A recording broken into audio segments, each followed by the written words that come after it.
Doing a quick speed test here with Starlink in Queensland, Australia.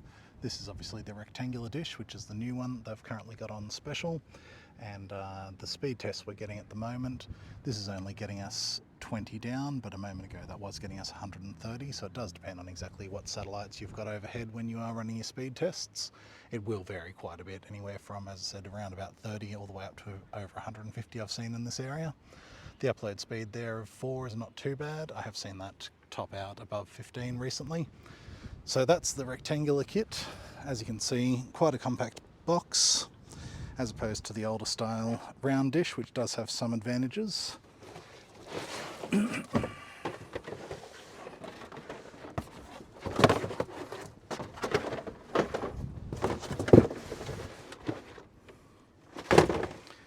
Very large box, a little bit more cabling and what have you with the older style one.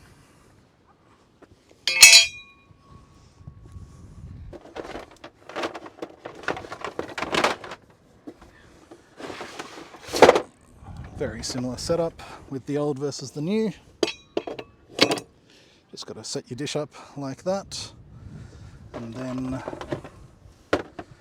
your older router does have the direct network port on it, whereas the new ones don't. So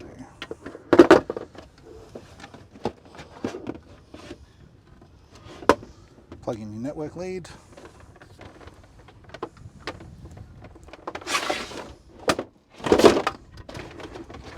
Locate your power brick. Make sure you follow the colour-coded cables.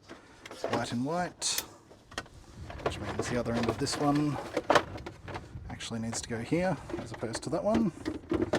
So don't mind me. So white and white, and then this is your other cable.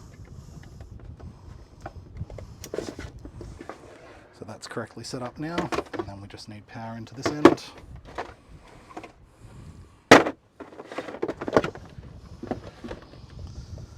Sorry about the camera work one-handed today. My regular guy to help out with this is away on holidays. So that's your standard Australian power. So we'll remove the power to the one that's on the roof and plug this one in.